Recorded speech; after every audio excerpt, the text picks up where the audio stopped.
October 24, 2025, Belgorod region, Russia. A dam begins to leak.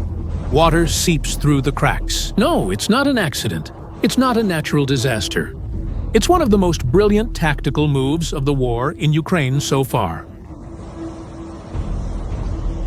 In the next few hours, thousands of Russian soldiers will see their positions swallowed by water.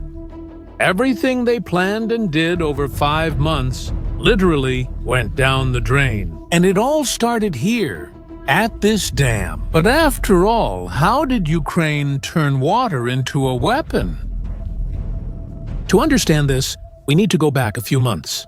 May 2025, Russia opens a new front of attack in northern Ukraine, aiming at the city of Vovchansk, a city that before the war had 17,500 people today.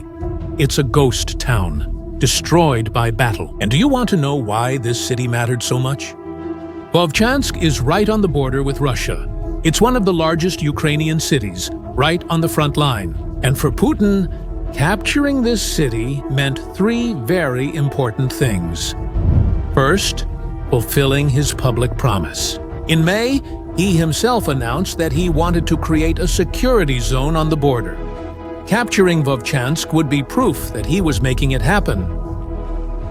So we need to create a special buffer zone on the border that would ensure security, and our forces are actively involved in this.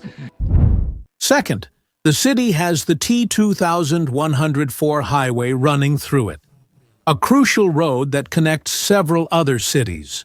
Controlling Vovchansk means controlling this supply route. And third, Russia desperately needed a victory. Since 2022, it hasn't managed to take any major Ukrainian city. It was losing soldiers, equipment, and money in a war that was moving very slowly. Even a destroyed city would be a reason for celebration in Moscow.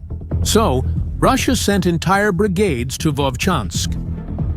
The 82nd Motorized Rifle Regiment, the 2nd Guards, Spetsnaz Brigade, the 128th Brigade, the 138th Brigade. Thousands of soldiers, hundreds of vehicles, all focused on taking this city. Here's the detail that explains everything. The battlefield in this region has 2 rivers, the Siversky Donetsk and the Vovcha. These rivers are usually difficult natural barriers to cross. But the summer of 2025 was hellish.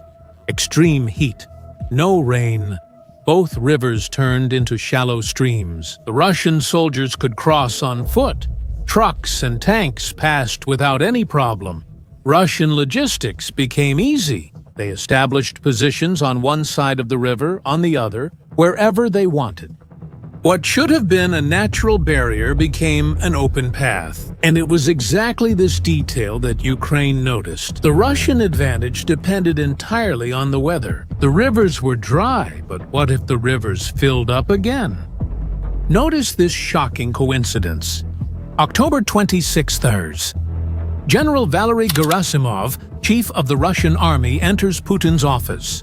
He personally reports to the president that Russian forces control 70% of Vovchansk, an almost complete victory.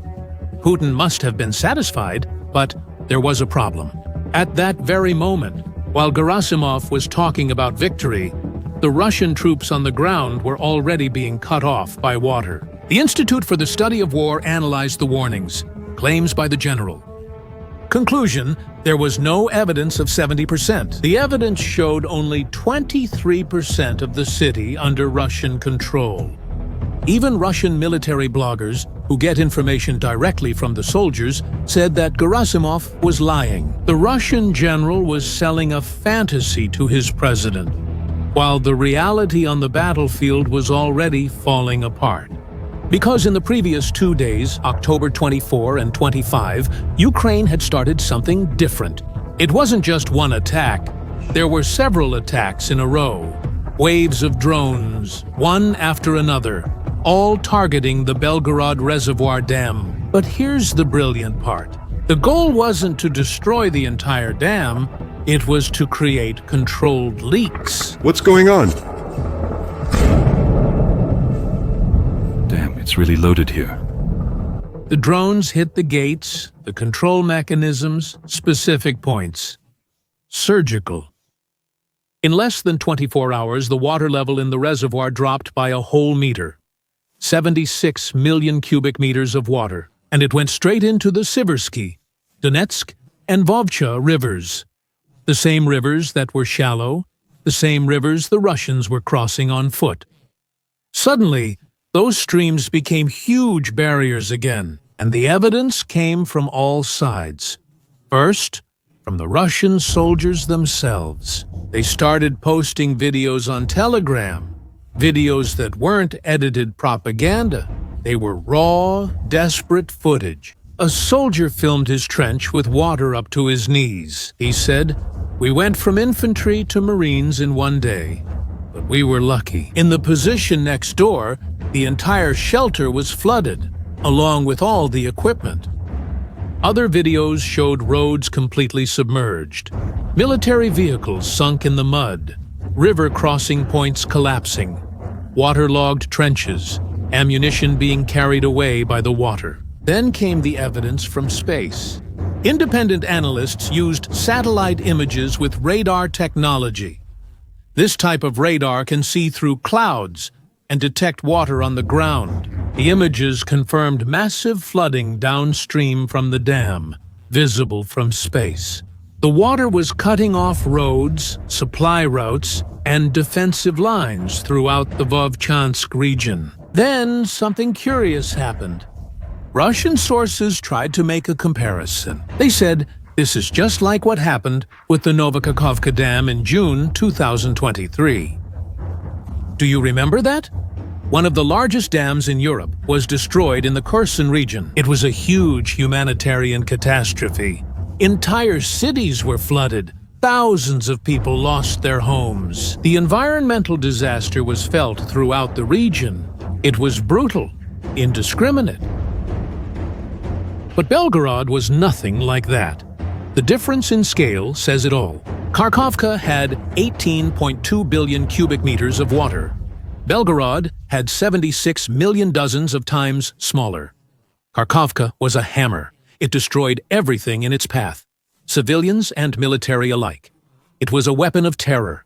Belgorod was a scalpel, a controlled leak that targeted specific mechanisms. The governor of Belgorod even tried to downplay it publicly, saying that only 10 private gardens were flooded. The civilian impact was minimal, but the military impact, well, that was devastating. Because look at what happened to the Russian forces, the supply routes they used. Eliminated, completely swept away by the water. The combat capability of the entire Vovchansk group was hindered. The rivers, which were easy to cross, became impossible barriers again.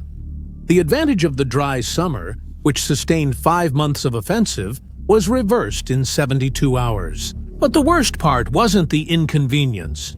It was the isolation. Several Russian brigades had crossed the rivers and established positions on the other side. Now those same soldiers were trapped. The 16th Ukrainian Army Corps officially declared that the Russian units which crossed the Siversky Donets are completely isolated from the main forces. Military analysts identified the specific units that were in danger: the 128th Motorized Rifle Brigade, the 116th Rosgvardia Brigade, the 17th, and 136th Motorized Rifle Brigades, the 68th Motorized Rifle Brigade. At least 4 brigades, thousands of soldiers. Imagine the situation of those soldiers. Behind them, a flooded river, the only supply route impossible to cross now. In front of them, the Ukrainian defensive lines. They weren't surrounded by enemy troops. They were surrounded by the geography itself. Ukraine used precision to reshape the terrain and create a perfect trap. The 16th Ukrainian Army Corps made a cold and direct statement. We are expecting an increase in the number of prisoners of war. It wasn't a threat, it was a military calculation. Those trapped units had 3 options. First, Try to cross a river full of mud under Ukrainian fire. Suicide. Second, surrender en masse. Third, stay where they were until they ran out of ammunition, fuel, and medical supplies, and then be captured or killed. Before October 24th, the Russian forces were attacking.